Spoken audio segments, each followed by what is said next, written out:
right, welcome back to round two on a Saturday. Alex McDonald again, joined by Larry Cox. Hey, Larry. Hey Al, I'm actually sharing it to a group right now. Oh, there you go. I got behind on doing that. I did that really good the last time, and this time we were all discussing stuff, and I didn't take care of business. That's right. And by the way, if you're in the audience, if you're in the chat, you can like and share the show so that it gets out to more people here in Rockdale. So we're back with our second candidate today, and we're pleased to have Justin Kenney with us. Justin is running for Chief Magistrate Judge here in Rockdale. Justin, thank you for coming on. I really appreciate it. Thank you for giving up your Saturday. If you would, let's start the way we started before. Let's go with a brief introduction and why you decided to run for chief magistrate here in Rockdale. Certainly. Thanks for having me, guys. You're welcome. I'm Justin Kenney. I'm a lifelong resident of Rockdale County. I graduated from Rockdale County High School in 2002. Got my Bachelor's of Arts in Economics and Political Science from Vanderbilt University in 2006 and went on to law school at Mercer University, graduating in 2009, and came back to Rockdale County, came back to my hometown to work. Started with a law firm of Lavigno and Morton in Old Town Conyers. After that partnership broke up, stayed in with Mr. Lavigno, ultimately becoming the managing partner of Lavigno and Kenney. I've been the managing partner for about 7 years now. And I've thrown my name into the hat to be a candidate for chief magistrate. Now, the reason why I started running, honestly, is because first I got tired, then I got angry of the inefficiency of the court. Working over in that courtroom for 8 years under its current leadership, I have seen a drastic decline in the efficiency of how cases are getting processed and getting handled. I've seen the safety of anybody, the litigants who work in that courtroom, the individuals who work security, the sheriff's deputies. I've seen a decline in the safety of those individuals having to come there, and just a decline in the respect that the court gives to people who find themselves doing business before it. So at first I got tired, then I got angry of never seeing any improvement. And then I decided to throw my name into the hat to run and to take the bench and do a better job. To run that court in a much better manner than it is under the current leadership. Gotcha. I guess a quick question right out of the gate. We said somebody's asking what practice or what aspect of law do you currently practice? Man, we run the gamut. We do just about anything that comes in the door. We don't do bankruptcy. We don't do taxes. Our mainstays are going to be domestic relations work as well as criminal defense. We do probate work. We've done dispossessory actions. But mainly domestic relations and criminal defense. So that's my main area of practice. Okay. You do the kitchen sink. Yes, sir. The kitchen sink. That's right. All right. So thank you for the introduction. I appreciate it. So let's touch on some of those points. Let's talk about inefficiency first. What's happening? I notice on your I'm looking at your website. By the way, folks, you can check out Justin's website, electjustinkenny.com, and there's a whole section there of why Justin is running, and it raises a lot of questions, a lot of issues. It says cases lay stagnant. Phone calls go answered. Judgment liens take months to process. You're raising a number of issues there.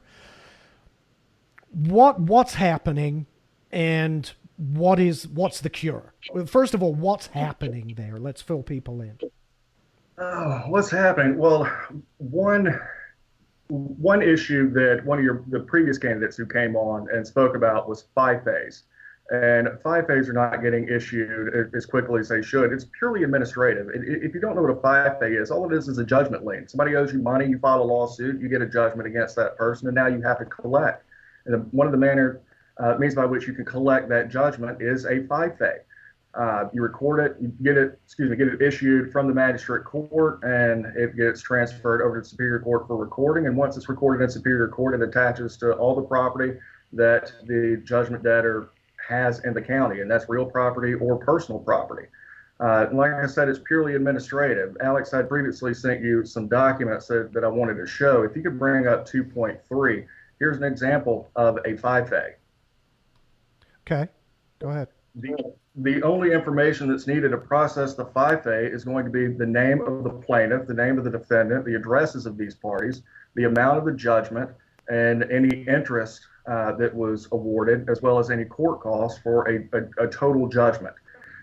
Once that is processed, it's signed by the clerk of the court and then transferred over to Superior Court for recording. When I say it's purely administrative, I mean exactly that. It shouldn't take any more than 5 or 10 minutes to process this 5A.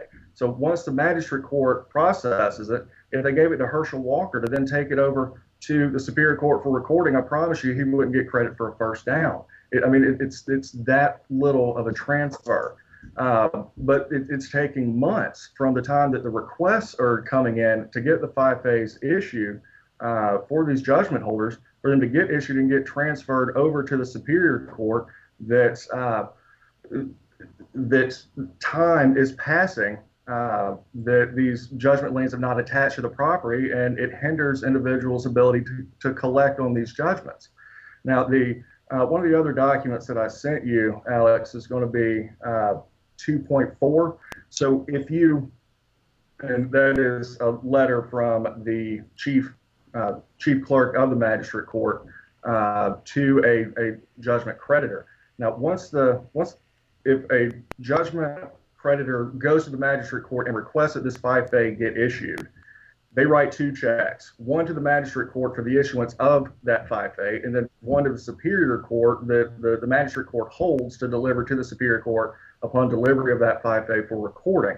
But if the face of the check says that it expires in a certain number of days, say 60 days, we're seeing these 5As that are getting delivered to Superior Court having to be returned to the magistrate court because the Superior Court check is going stale. So when you had up that document 2.4, Alex, that letter from Patricia Carricker, this is a letter that goes out to these individuals stating that because of, in so many words, inefficiency of the court and a lack of manpower, that the 5A couldn't get processed and delivered in time, that the check is going stale. So now the judgment holder has to come back to the magistrate court, write another check to get that 5A properly recorded in Superior Court. And you have to remember that recording is essential for that judgment lien to attach to property and for that judgment holder to be able to collect. And that's time that judgment creditor loses money, and it's time for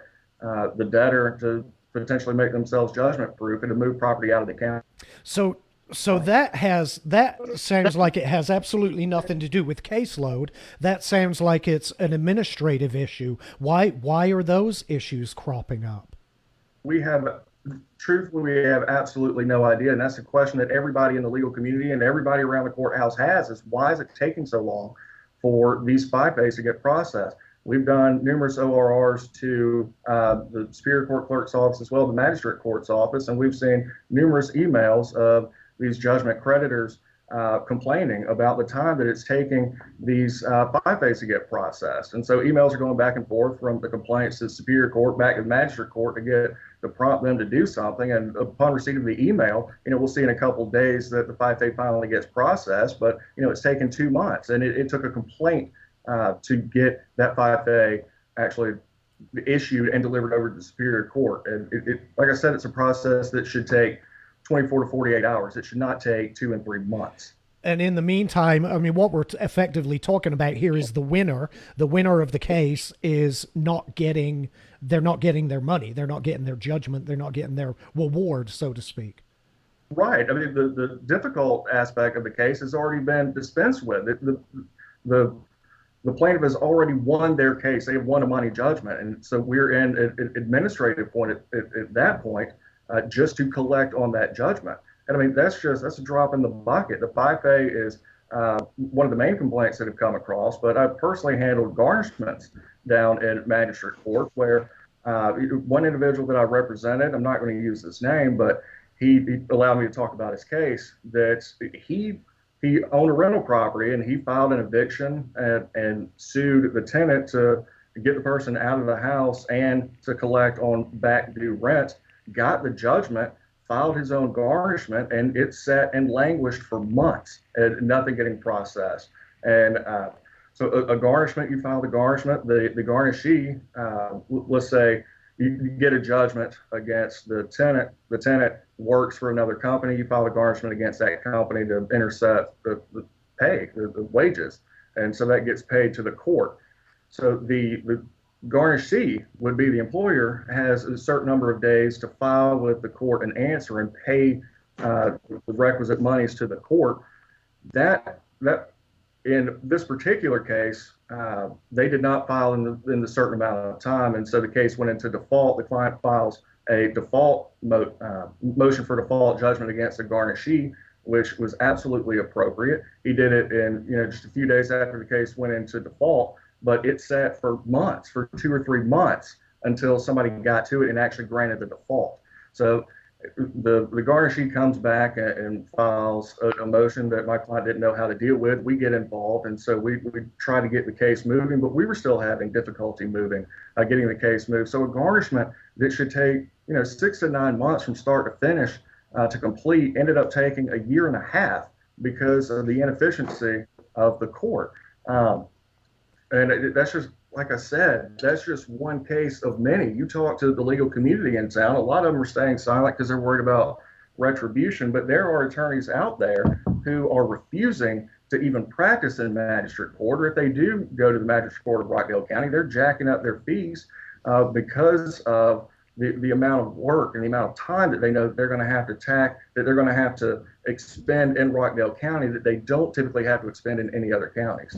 Now we've heard from people that it's related to caseload. The magistrate's court is just overwhelmed with cases, overloaded, and they can't keep up. But this all right now, up till now, this all appears to be administrative. Is the system itself overwhelmed right now? Is there, or is the backlog due to this? Is it a chain reaction? Well, I think your backlog, and I don't know any numbers in terms of backlog. I just know it from my experience, the time and effort that I'm having to put in to get cases moved and processed through the magistrate court. But you have constant turnover over at the magistrate court right now. And I've spoken to many people who work in the magistrate court who have transferred out or who have quit altogether from working in the magistrate court. And time again, what you hear is it is an absolutely toxic environment to work in. That they can't work for Judge Attend, they can't work for the chief clerk, that it's not worth it for them to stay miserable in that job. And so you have a constant rate of turnover. And so we pulled the list of employees and the number of hires that have come through that court since Judge Attend took over in 2013. And I mean, the numbers are astounding. You're looking at 39 new hires since she took over. And the numbers that we get in terms of fully staffed office is anywhere from 8 to 11. Over the last decade, you're saying, 8 to 11 employees that are in that work in that office. So at 39 complete hires, or 39 hires, you're saying, more than 3, almost 4 complete turnovers of staff. So you have a staff that is completely inexperienced. When she started, she had 11 employees that came from the previous administration. The average tenure of an employee that left the magistrate court after she took over that had worked for the previous administration was over 12 years. It was about 12 and a half years of experience that left of each employee that left that office. Now you're looking at the average, when somebody leaves that office, you're looking at an average tenure of about 1 year, 2 months. And your current experience in that office right now is 1 year, 9 months. And these are, it's administrative, yes, but the law is not a simple job to get involved with. There is some on-the-job training that takes place. I mean, as a practicing attorney, I went to law school for 3 years, and the first thing that I did as soon as I graduated law school was start studying for the bar exam so that I could become a licensed attorney. There are some complexities and nuances that new hires are going to have to learn with on-the-job training. And when we constantly have new hires, these individuals don't know what to do, don't know how to properly process these cases. And these individuals are hired to do one task. Somebody may handle the criminal calendar, somebody may handle garnishment, somebody may handle 5 days, and they learn everything about 5 days, but then that person leaves, and now you're having a constant, they finally understand their job, they leave, and you get somebody else who has to come in and learn the job anew. And there is no cross training. That garnishment that I told you about, the gentleman didn't fully collect on that garnishment. We had to file another one on his behalf, and we file it, and the case sits for, again, 2.5 months or so before it ever gets touched, because they had to hire another garnishment clerk to process that case. So we're sitting there for 2.5 months trying to get a case moved, and nobody knows what to do, including the chief clerk at that time.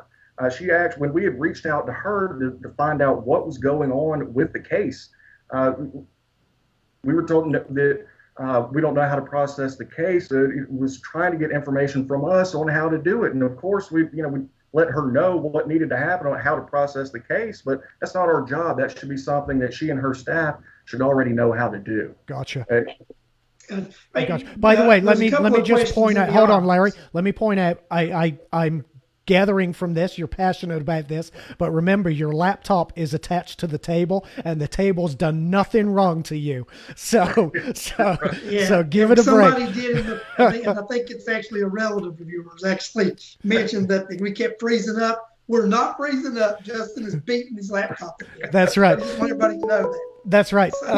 Let me grab this call real quick and ask the caller just to hold on for 1 second, because there's a question in the chat, and this could go either way based on the context of the question.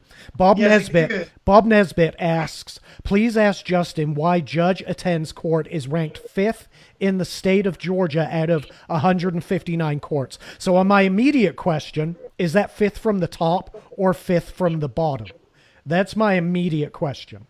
And Bill Campbell actually did a follow-up, and he wanted to know on what basis. Yeah, 5th on what was basis? The 5th place? On Justin, what basis are they ranked 5th? Do you know the answer to that question? First of all, is it ranked 5th from the top, like in the top tier, or is it 5th from the bottom in the bottom tier? The Magistrate Court of Rockdale County in 2017, they did win an award for the 5th highest ranked, most efficient court in the state of Georgia.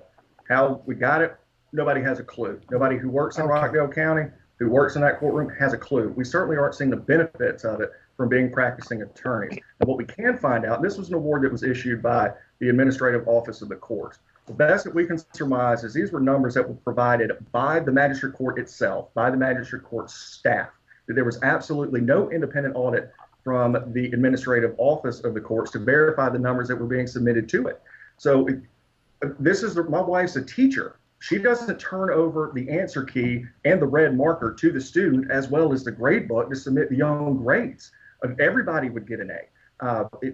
What we are dealing with, all we know is the inefficiencies that we are dealing with when we operate in that court every single day. Hello. If that award was legitimately earned, then shame on the other 153 counties in Rockdale. And I hope there are 153 people that have mounted a challenge against the sitting magistrates there too. Yeah. All right. Well, before we jump on, let's see who our caller is. You're live on the air. If you would, please give us your name and what's your question? Yes, thank you, sir. I'm Sylvester Brown, and my question for the candidate is, if you have a problem with the chief magistrate judge, who do you report it to? My best advice to you, sir, and thank you for your question. Yeah, thank you for your question. We'll let you listen off air. Thank you very much. Okay, thank you. Thank you, sir. There's a board called the Judicial Qualification Commission that has oversight over judges that aren't necessarily doing their jobs. If you have a problem with any judge, magistrate, state court, anybody, if you have a problem with a judge and you think your case isn't being properly handled, that's to whom I would mount a complaint. And again, that is the Judicial Qualification Commission. We call it the JQC for short. Okay, thank you. All right, so let's... Alex, we have another question from Jeff Duran in the chat also. And Jeff says that he's got friends that work for the Sheriff's Department, and they complain that they're not able to do electronic warrants like other counties. Is that something that you would look at implementing if you're elected? Absolutely. And I can't believe Rockdale County hasn't done it already. I mean, every other surrounding county has implemented electronic warrants. And so how it works in Rockdale County right now, if a law enforcement officer has a need for an arrest warrant or a search warrant, they actually have to bring the physical paper warrant to a judge for signature. And there is no process in place in Rockdale County right now for the appropriate affidavits and the warrants themselves to be submitted to a magistrate electronically. And it absolutely needs to happen. This is the 21st century. Judge Attend ran on modernizing the court, and that would be, if I were her, that would have been one of the first things that I would have attempted to do to modernize the court. So in the first 90 days, I want to sit down with the other judges in Rockdale County. The magistrate is not the only one who executes warrants. We have two superior court judges, a state court judge who also signed warrants. Sit down with these judges and figure out how we're going to implement. And if they have any issues, I can't imagine that they do. I don't know why they would, but certainly they need input as well. But set up that committee, make sure they don't have any issues with it, and then get it implemented. The company that Rockdale County uses now for all the court document processing is Odyssey. It's through Tyler. The company name is Tyler that handles it.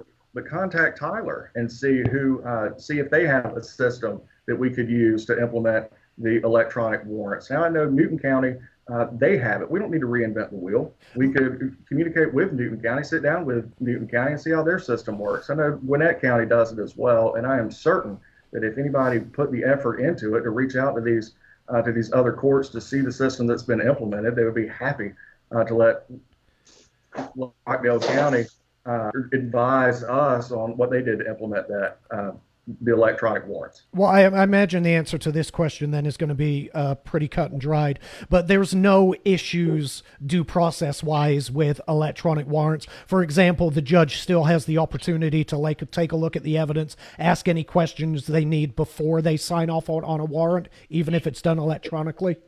When the warrant is submitted, there's going to be an affidavit, a sworn statement that's submitted with the warrant itself. That's going to lay out the necessary facts to establish probable cause for either the arrest or the search itself. So assuming that the appropriate facts have been submitted that establish probable cause, the judge will slap it with an e-signature and the warrant's good to go. And the officer, it saves time, it saves man hours, and there are no due process issues at that point. If the affidavit does not establish probable cause, then the magistrate, it's absolutely appropriate for the magistrate to deny the warrant at that point. Okay, so there's no real reason that we haven't moved to this system. Then it's not like a sticky area where we might be concerned about moving into it. We just haven't. No, sir. I don't know of any constitutional challenge that's been mounted against electronic warrants. Not to say there isn't one out there, right, but there's been nothing. No challenge has been successful to stop e-warrants from being signed. You still, like I said, you still see them in Newton County. I know Gwinnett County has them. I believe every other surrounding county has it. Okay. Charlotte Gillard has a question. I think, Justin, you may have actually sort of answered this unknowingly. It's how many associate magistrates are there in Rockdale County, and what do they do? So there were two. We just recently got a third one. The two that I know and have personally met is Cindy Stacy and Gary Moore. I cannot remember the name of the third one that was just hired. She's not one that I've met. So the associate magistrate will sit and can preside over cases instead of the chief magistrate. So they can hear cases. They would sign any sort of judgments. That after a hearing, they can also, if they're on duty that day, the associate magistrate can also sign search warrants and arrest warrants. I mean, you'll see it many times that, especially on the weekend, the chief magistrate may want to leave the county every once in a while, or, go have dinner in Atlanta or travel, go on vacation. So the associate magistrate would then step in and sign those warrants on behalf of the chief magistrate. But how it could be effectively used in Rockdale County is, in terms of the backlog of cases and efficiently processing cases, the magistrate has a criminal and civil aspect. So in the criminal context, what the magistrate is going to do is like I said, after you issue those warrants, the magistrate is then going to have a commitment hearing to determine if probable cause does exist. And that's going to be a formal hearing where the arresting officer is going to get up and give sworn testimony to, again, establish the probable cause to justify the arrest. We can have all of those hearings over at the jail, and an associate magistrate could sit over at the courtroom in Old Town and have a civil calendar. So you're pulling double duty with that associate magistrate, and that's being ineffectually utilized in Rockdale County right now. Justin, let me ask a question about credentials and qualifications to be in the magistrate. Right now in Rockdale County, is it required that you be an attorney to be the magistrate? Yes, you are required to be a licensed attorney in Rockdale County. Yes, sir. Okay, so now does that go by county population? I don't. I'm not 100% certain, but I believe at least the magistrate does have to be a licensed attorney, and that's in every county. Like the probate court, the thing about the probate court that a county is small enough a person does not have to be a licensed attorney. I believe that population threshold is 100,000. So technically speaking, even though we do have a licensed attorney sitting in the probate court in Rockdale County, it's not required. But we haven't in the past there. But in magistrate court, you must be. And so all the associate magistrates are all licensed attorneys. I believe at one point there were some associate magistrates that were not licensed attorneys. Okay. I don't want to throw any names out, but at least when I've been practicing for the last 10 years, no associate magistrates of which I'm aware have been unlicensed attorneys. Okay. All right. So we've talked about some of the problems. Again, people can jump over to like JustinKenney.com and go to the Why I'm Running section, and there's a number of issues raised there. So let's talk about solutions instead. So Jeff asked a question, and I'm going to rephrase it. Jeff's asking, could a second magistrate court be opened in the county? I'm going to rephrase it. Ignoring the courtroom over at the jail, should a second magistrate court be opened in the county? And is it necessary? If we address the administrative issues, would a second court even be necessary? Hold on 1 second, Justin. Sorry. All right, go ahead. If you're elected and once you step into office, I would have to look, I guess, to see if operating two courtrooms would be necessary. If the backlog is tremendous enough and it's necessary to run two courtrooms, absolutely the manpower to do. All right, hold on 1 second. Hold on. Let's see if we can get the dogs calmed down here, because they're stepping all over your audio, unfortunately, and it's clipping you out. Larry, is that on your end? Yeah, it's on my end. Let me step away and take care of it. Okay. Sorry about that, Justin. So yeah, the question again was, could or should a second magistrate courtroom be opened? Better suited to speak to could, because like I said, there is a criminal component and a civil component to the operations of the magistrate court. And at the very least, when a magistrate is sitting and holding criminal court, having these commitment hearings at the jail, then the magistrate courtroom that we have now could be utilized for the civil cases. And you're going to have dedicated clerks who do the civil. You're going to have dedicated clerks who do the criminal component as well. So the staffing issue, you have plenty of staff, assuming that you're fully staffed, to be able to operate two courtrooms. I don't see any reason why it couldn't happen. Right. And if we're having practicing attorneys in town are having this much difficulty getting cases processed, it seems to me that it would behoove the current magistrate to start running two different courtrooms. But with the backlog, it would also behoove the current magistrate to get to court on time. Like if a calendar starts at 8:30, that's the notice that everybody is supposed to be there. It would behoove the magistrate to get to court at 8:30. It seems to me bizarre to talk about a case backlog when the cases can't be processed if there's no judge sitting on the bench. So do we need it? I don't know. Should it happen? Absolutely. And if the backlog is tremendous enough, if the voters are kind enough to elect me to that position. We're looking to seeing if the second court is necessary, and if so, we'll get it up and running because the cases need to move. People are tired of their cases when they file it in the magistrate court of Rockdale County that it sits and absolutely languishes. Right, understood. So the problems that we're facing, the problems that you're saying we're facing here, what are your solutions to them? What are you proposing for the office that isn't happening now? What are the changes? What are the fixes you would implement? The main fix, like I said, I've spoken to many individuals who worked in that office and have since left, and what they complain about is toxicity. You have to stop the outflow of your staff. I mean, when you have a staff that only has a little more of a year's experience, and that's the entire staff, cases are not going to get processed. That year could be spent. Should have been spent with cross training and making sure individuals could do more than one job. But if they're only there for a year, they can only get so proficient. So what needs to happen is remove the toxicity of that office, get somebody in there who can actually manage people, and somebody in there that people actually want to work for, and get a staff who has more than a year and a couple months of experience so that they can get proficient at their job and actually process these cases. I mean, the solution is not a grand one. It is get somebody in there who actually understands how to manage people. Get somebody in there who has respect for. Get somebody in that office that has an earnest desire to move to get these cases processed. And if we are falling behind, we'll actually listen to these complaints and do something to make the process better. But we need staff that is proficient, efficient, and staff who is competent in more than one area. And what that is going to take is time.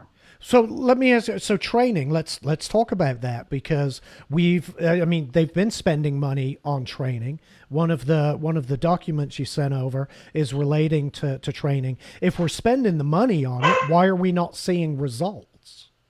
My understanding of the money that's being spent on training, you're not seeing the results because the staff isn't staying long enough to actually utilize the training that they're getting. Mm-hmm. But in terms of the document that I've sent to you, my understanding is that is for training expenses and I believe you're looking for document number 8. Yeah. The travel and the education and training expenses, that document is for the chief magistrate and her associates. And I'm glad you pulled that up. That's training that only the judges themselves would actually utilize. That in comparison, those education and training expenses and those travel expenses are absolutely exorbitant in comparison to our neighboring counties. When we did our open records request and we got these numbers back, they seemed high to me, because I know what I spend on education and training, and most of my training is through bar supported training sessions. But in the state of Georgia, magistrates, by law, the Institute of Continuing Judicial Education has to put on the training sessions for the magistrates. So we got to diving a little deeper. We wanted to see how those numbers compared to Newton counties and Walton counties. Now, Alex, I'd sent you numerous. Probably the best one to pull up is going to be the Newton County travel. If you pull up 4.3, that's going to be the travel expenditures for Newton County for fiscal year 2019. Mm-hmm. Hopefully, folks at home can read a little better than I can, but I have the numbers in front of me. For 2019, Newton County spent a total of $2,316.34. By comparison, Rockdale County spent $17,762.52. And 2019 is not an outlier. You can see Rockdale County in the previous document. Rockdale County in 2018, it was almost $20,000. In 2017, just a little north of $16,000. So we also sent an open records request to Walton County as well to see how their travel and education expenses compared. So for those 3 years in 2017, 2018, and 2019, the total travel for Walton County was $6,741.81. Remember, that is for 3 years in total. Newton County, theirs was $6,279.49. Again, over fiscal years 2017, 18, and 19 total. If you combine Newton County and Walton County, their total expenditures for those 3 years, you are still about $2,000 shy, really $3,000 shy of Rockdale's lowest single year over that same 3 year span. We're spending almost 5 times as much in Rockdale County for the education and training of our magistrates than our neighboring counties are. If tax dollars, when they turn over money, their hard-earned dollars to the county, they want to make sure that those dollars are spent responsibly. We have to treat those dollars like we have cents, and this is an egregious use of county funds. There's absolutely no need for this amount of travel for a magistrate whose main job is to stay in Rockdale County and sign arrest warrants and search warrants. Like, why, over $10,000, almost $20,000 in travel in education is a grotesque misuse of county funds, in my opinion. Well, what would be valid use of taxpayer funds for travel for a magistrate? Because we see the comparison there between our neighboring counties and Rockdale, and could it be that we're just doing more and getting more done with that budget? I can't imagine that we would be. Like I said, we're not.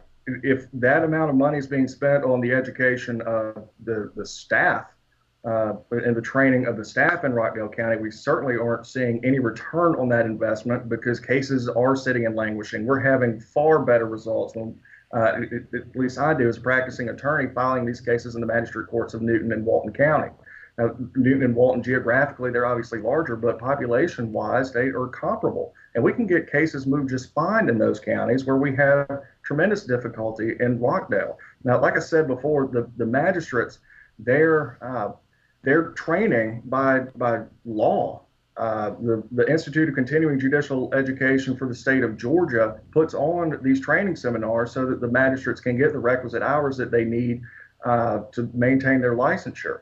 And I believe it's 12 hours a year, and they always hold these seminars in the state of Georgia. I mean, don't get me wrong, they're going to be destinations. You see Savannah, Jekyll Island, Tybee Island, but the travel is not going to amount to $16,000 in a year to get to the one seminar. I mean, that's egregious.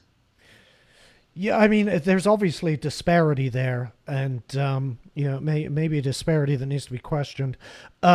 You were also saying, yeah, you also say on your site that people, it's gotten to the point where some property owners are waiting months to be able to evict tenants. We talked about one earlier, to the point that they're actually skipping the magistrate court entirely and going straight to the state court. Yes, sir. And I know many of the property owners in Rockdale County. I've represented many of them. And so Nancy Bills is a state court judge, and she has been lobbying for a second state court judgeship for years now, and it just has not come into fruition. I mean, don't get me wrong, she is a workhorse, and that courtroom runs top notch. You never hear me say anything bad about Nancy Bills because her courtroom would be one that I would model the operations of the magistrate court after. But there's only so much that one person, one court can do. So you already had an overly taxed court that's now getting not only property owners that are bypassing. I know the Conyers Housing Authority is one of them. They absolutely have stopped filing any dispossessory or eviction actions in the magistrate court of Rockdale County, and they're now filing them in state court. So it's further increasing the workload that Judge Bills is having to take care of. But not only property owners, you're also saying tow companies that when they tow vehicles, these vehicles don't always get picked up, and so they'll file abandoned vehicle actions, typically in magistrate court. But I've spoken to many of these individuals, these companies as well, and they're bypassing the magistrate court and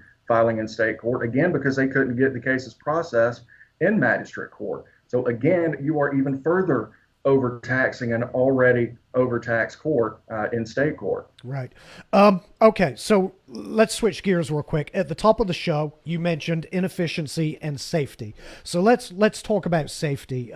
Question in the chat here asks, and this probably ties into safety. He said, "Where are the hearings for inmates currently held?" He said he knows in the past they've been transported when there's a hearing area at the jail. So let's talk about that. Let's talk about safety, transportation, the fact that we have a courtroom at the jail that could be utilized in addition to the existing courtroom. What are your concerns about safety right now?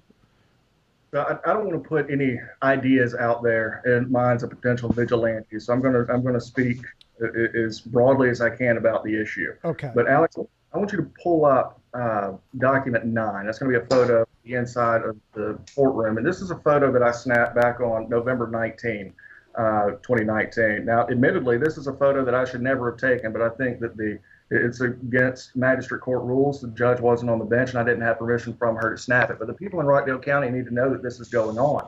So I had somebody blur all the faces so nobody's identifiable in this photograph. But what this was an 8:30 calendar for ordinance violations. Now, obviously, the individuals in orange in that photo, they were inmates that were brought over for first appearances.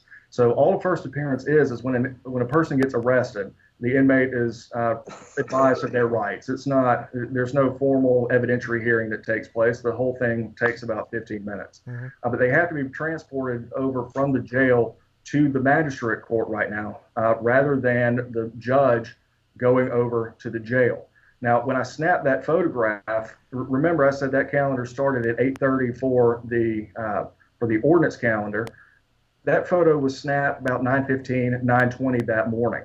What could have happened, rather than these inmates being transported over to that courtroom and sitting commingling with the civilians that were in that courtroom, is the judge could have had an 8:30 calendar over at the jail, had her first appearance, and then immediately come back and handle the ordinance calendar, and nobody has to be commingled in that courtroom. That is a tiny courtroom. I don't know if that picture does it justice, but that is a tiny courtroom, and it's also separate from the main courthouse. So the number of inmates that were in that room, in that courtroom, far exceeded the number of security personnel that was in that courtroom. So if something happened, which isn't out of the question, if something happened, it takes time for backup to come from the main courthouse to get down to the magistrate court. You talk to anybody who works security of that courthouse, and they're scared to death if they're put on that duty, because they know that it is a ticking time bomb.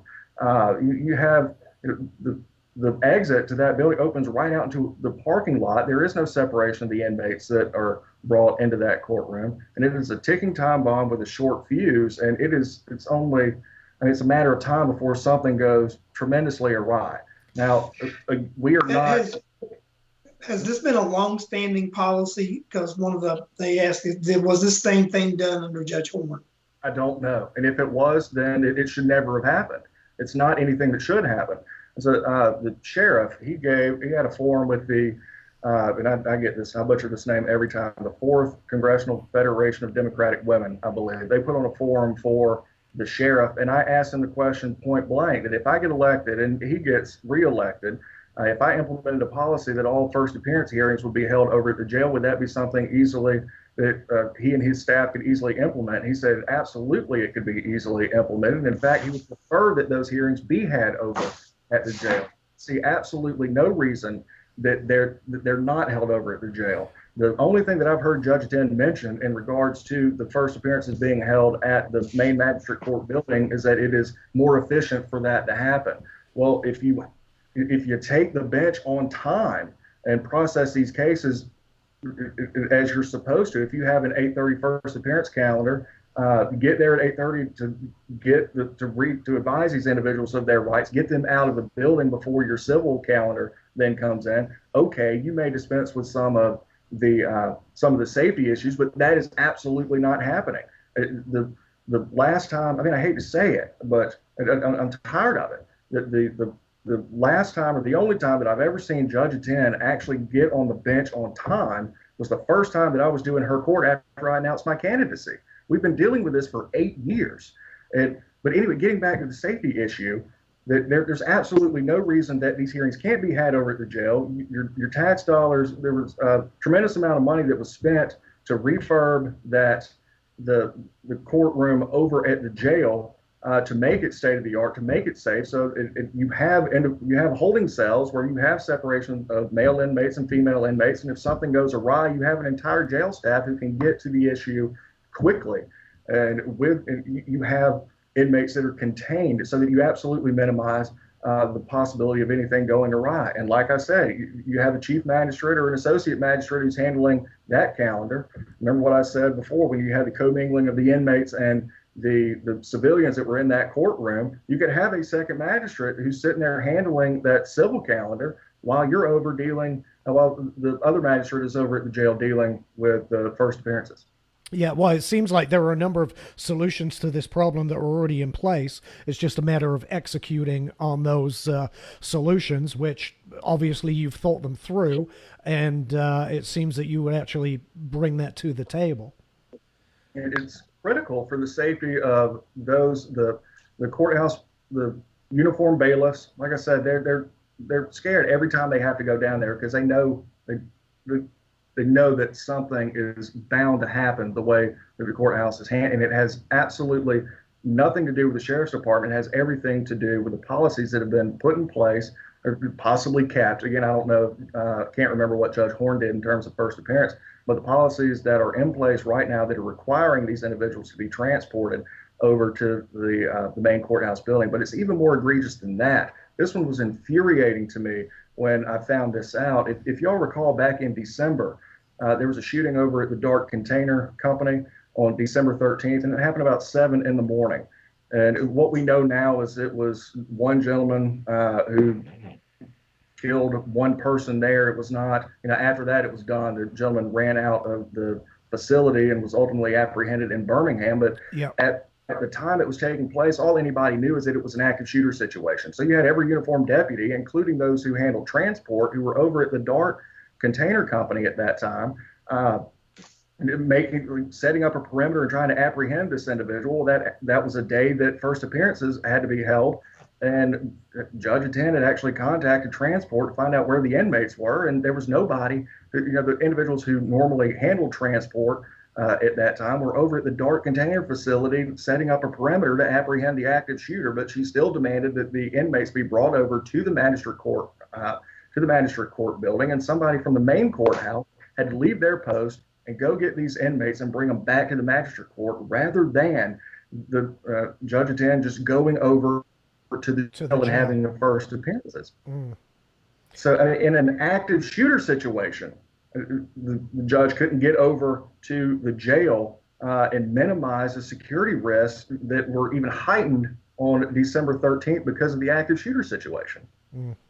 We covered that on a previous show, and we didn't know about this situation. We didn't know about the transportation of inmates. I'm guessing that took place then. So they actually pulled somebody from another courtroom, went and got the inmates, brought them to the magistrate court, and I'm assuming there just wasn't enough security that day period because everybody was at DART. That's correct. And so I've seen, in regards to safety, one of the talking points that Judge Attend has put out recently is that she has implemented a video conference or a video hearing system to increase the overall safety. And I commend her for doing that, but it wasn't done by initiative. The reason why that program was put in place is because it was out of necessity because of the COVID-19 crisis. Right. Hearings to protect everybody who is having bond hearings, in collaboration with the DA's office, the public defender's office, everybody worked in collaboration to implement the video hearing system that's been put in place because of the COVID-19 crisis. As late as March 5th, I was driving down Bank Street, passing the magistrate courtroom, and I see transport bringing in individuals for first appearances. So they were still being, as late as March 5th, kind of the start of the COVID-19 crisis, inmates are still being brought over to the magistrate court for their first appearances. So the video hearings is not something that has been put in place for a tremendous amount of time. We're not even certain that it's going to continue after the COVID-19 crisis is lifted. If it's not, again, move all these hearings over to the to the jail so that we maximize, we mitigate the security risks that are rampant in the current magistrate court building. Now, I know we're moving over to another magistrate court building. I don't know the layout of that building. I don't know if the security risks are mitigated with the setup. I can only hope they are. I mean, with the magistrate court building that we have now, you can't do any worse. You've got a door that opens immediately into the parking lot from the main magistrate court building. But still, the safest place in Rockdale County to have these hearings is going to be over at the jail. And why they are not being held there, I have absolutely no idea, and it befuddles me as to why they're not. Right, gotcha. Talking a lot about first appearances, is that the arraignment? Is that what? It's different. So okay. First, somebody gets arrested, they're apprised of their rights. You have the right to remain silent. That you have a right to an attorney if one can't be. If you can't afford one will be provided to you. It's that cut and dry. Mm-hmm. And then they're taken back. They may be granted a bond at that point. If they make bond, then they're just waiting for an accusation or an indictment to come down. So the arraignment is the reading of the indictment or the accusation. It does have the case has been transferred over to the district attorney, and they decide how they're going to charge the case. They put that in the indictment or the accusation. Once it's filed with the clerk, then the defendant's going to get notice of the arraignment at that point. And that the kick starts, at the Superior State Court level, that's what starts the rest of that litigation. But okay. The first appearance itself is just the apprisement of rights. Now, if they don't make bond at that time, then there's going to be a commitment hearing where the arresting officer comes in and testifies to lay the foundation to establish probable cause that this person needs to remain incarcerated. Okay. I imagine there comes a point where video hearings are just not feasible and not possible, but first appearances then are perfectly feasible by video. Yeah, especially the first appearance. There's no reason why the policy couldn't continue. The system that has been put in place now, I mean, obviously, if I'm elected, I'm going to chat with the district attorney and the public defender to talk about logistics to see if it makes sense to continue with the video or if they're problematic, how to fix it. So yes, that could be something. And it would be honestly be easier for the chief magistrate to have video hearings anyway, especially on the weekends, to go ahead and when these individuals get arrested on Fridays, to apprise them of their rights on Saturday and set them a bond so that they don't have to sit in jail for the entire weekend. Right. Justin, how you know things about our neighboring counties because you practice law there. How do our neighboring counties utilize the video court? I know Judge Ott, he tried to implement it in Newton County, and it did not go over well. He didn't like it at all. Be honest, I've never had any firsthand experience with a video hearing in Newton or Walton County. I've heard mixed reviews about it. Some folks, they don't have any problem with it. It's easier for them to do. And to be honest, the only time I've done a video hearing was actually in Gwinnett County, but most of them are in person. I mean, I guess it's just old school mentality that's how the judges prefer it, and so that's going to be the time being. And what about our neighboring counties? Do they have courts at their jails, and do all of those court systems transport their prisoners to their magistrate courts also? The commitment hearings now in Newton County, the commitment hearings a lot of times are held at the courthouse, I believe. Yes, those are at the courthouse. But you have to remember the Newton County Courthouse is a state-of-the-art facility. They have holding cells. I mean, you're not dealing with a courthouse like Rockdale that has the holding cells downstairs, but once you bring them up to the courtroom, they're sitting in jury boxes. They're having to be transported across public hallways. That just does not happen in Newton County. So their facility is far better to be able to hold these hearings at the courthouse itself. You have ours is not equipped. It's not an appropriate building to have these type hearings in our building. And in Walton County, you had just built a courthouse a few years ago. That's correct. And so theirs is also state of the art. But in Newton County, I have had hearings at the jail. They have a courtroom at the jail as well that I've had hearings at. So they do utilize the courtroom at the jail as well. Okay. We have a comment in the chat One person said, how many people have been injured in a courtroom? 0, in parentheses, none. And I want to throw something out here. That goes for the majority of courts in the country. That people generally aren't injured in courtrooms. But it didn't stop the county using safety as their number one justification for spending $140 million on a new court. If the argument is now there have been no injuries, I'm going to go out on a limb and say then there's no argument for a new court. And people who support a courthouse should be careful about what they say about justification for it. Just want to throw that out there.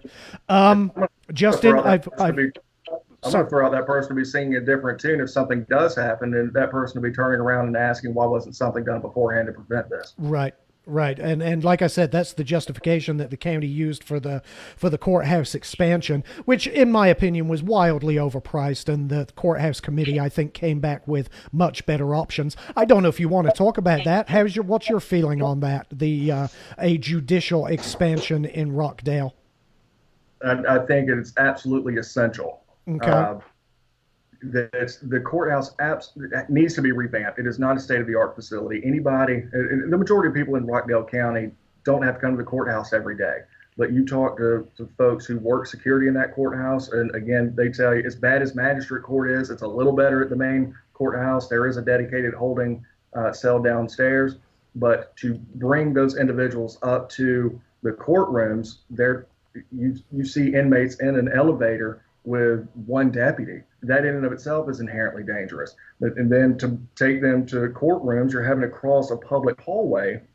And so you have potential commingling of the inmates with the civilians that are utilizing other services at the courthouse. And going up to Judge Bills's courtroom, they're having to sit in a jury room that has direct access to a public hallway. And state-of-the-art facilities, you have absolute separation of inmates in holding cells. They never have to cross public hallways. They go to the holding facility. They're brought directly into a courtroom with a dedicated hallway, so there is no commingling. We absolutely need a new courthouse. I'm not going to comment on whether the bond referendum that was put in place, whether that was an appropriate bond referendum. That is way beyond the purview of magistrate, but I will say that it is imperative that we get a new courthouse. I mean, I don't know if it's way beyond the purview. As if you're elected as a judge, you would obviously have to look at it and have some input. But would you seriously consider the recommendations of the committee rather than immediately jumping to a massive bond? Because the courthouse committee came up with professional guidance, by the way, somebody who has built dozens of these things. They came up with what appeared to be a perfectly reasonable plan. And I'm assuming you would look at that and consider it before jumping to the alternative. Absolutely. I mean, one of the critiques of the bond referendum is that we had invited the individuals that were involved in the planning of that bond referendum to come speak to the Rockdale County Bar Association. I invited those individuals when I was the president of the bar. And the one thing, the overarching critique that everybody had is there was no plan. We didn't have any idea what the layout of the building was going to be. What we had was an artist rendering of what the front of the building could look like, but we had no idea what the square footage was going to be. We had no idea what the layout was going to be. The plan was to keep it where the current courthouse is, but they didn't have any idea how much comparable courthouses that were recently built, especially Newton and Walton County, had no idea how much those cost in comparison to the Rockdale County bond referendum. So I think that's ultimately why that referendum failed. Mm-hmm. But if the committee, they put forth something that is reasonable, that it is a judicious use of of our tax dollars. I mean, I am all for building a courthouse, a reasonably priced courthouse that ensures the safety of everybody that has to come in that courthouse, the bailiffs and the security personnel who have to work there. So yes, if those recommendations are reasonable and like I said, judicially utilize our tax dollars, and yeah, absolutely, I'd be on board with following the recommendation of the committee. Good, good. I mean, I opposed the $140 million bond. I developed my own land plan utilizing Parker Road, by the way, which is still an option on the table, just so the county knows. The lease area, you can carve out a nice lease area, which left us, I think it was like 12 acres or something. Yeah, it's away from the existing building and over to the right. Yeah, if you're facing Parker Road. Yeah, maybe I'll send Justin a copy after this meeting. But it's good to know that you would at least and I would hope anybody would. I would hope even the sitting judge would at least look at the courthouse committee's plan and give it its due consideration, because it would solve all of our problems and save us a lot of money over the alternative. So. And actually, they had a couple of plans, but the plan that would have built a courthouse was actually a reasonable amount of money that would have been at Parker Road, and it would have been able to have been financed by SPLOST. Yep. Justin, we're almost out of time here. We're going to have to wrap this up soon. Is there anything else you wanted to talk about before we let people get back to their evenings? Yeah, what I'll tell everybody is documents that I reference, particularly the travel expenses for Walton and Newton County. I'm going to put them up on my Facebook page. We'll dedicate a post to those expenses just so that people can see what I'm talking about. But if you want to know more about the campaign, the website was put up earlier, www.electjustinKenney.com, and that's Kenney. You can give my cell phone number. Hold on. Okay, I'm thinking, man, did I spell it wrong? No, I got it right. Sorry. You got it right. I'll give everybody my cell phone number. This is my personal cell phone number. That we're sort of sidelined right now because of COVID-19 and getting out and spreading the message. If you have any questions that you have of me, call me at 770-605-0480. I'll be happy to talk to anybody who wants to talk about how to improve the Rockdale County Magistrate Court. If you want a yard sign or you want to volunteer for the campaign, again, go to electjustinKenney.com and click contribute or volunteer, and we'll be happy to bring you on board. All right, wonderful. Thank you so much for coming on. We appreciate it. I want to wish you good luck. Thank you. It's tough right now for candidates with the shelter in place. I don't know if any of those, we didn't even talk about that, how you felt about the shelter in place. But it is what it is at this point. We're all getting used to it, but it's put a bit of a cramp on campaigns. Hopefully if you're successful, we'll maybe see you back here in the future, talk about any improvements or changes that you've made. But in the meantime, Justin, good luck. Thank you for being here tonight. And that's it. Good luck. Thank you for having me. You guys are offering a tremendous service to the voters. Thank you so much. Well, thanks, Justin. We appreciate you. Hang on. Just hold tight in Skype while Larry and I wrap this up and say goodnight to everyone. Remember, folks, we'll be back tomorrow at 8 p.m. with Katrina Young. Katrina's running for Board of Commissioners chairman. So that should be a good discussion. And then next weekend... Excuse me, I should have been prepared for this, and I absolutely wasn't. Next weekend, we also have a full lineup on... Okay, so on Saturday, April 25th at 4 p.m., we have Renee Simpson, who's running for Post 1 Commissioner. At 8 p.m. that same day, we have Brian Jenkins, who's running for BOC Chairman. And on Sunday, April 26th, at 8 p.m., we have Donald Ferguson, who's running for sheriff. So be sure, if you would, to come back and join us next week as well. Until then, stay safe, shelter in place. Do not catch yourselves any viruses, and we'll see you back here next week. Thanks, everybody. No, we'll see you tomorrow. My bad. 8 p.m. tomorrow with Katrina Young. See you guys. Later. Bye.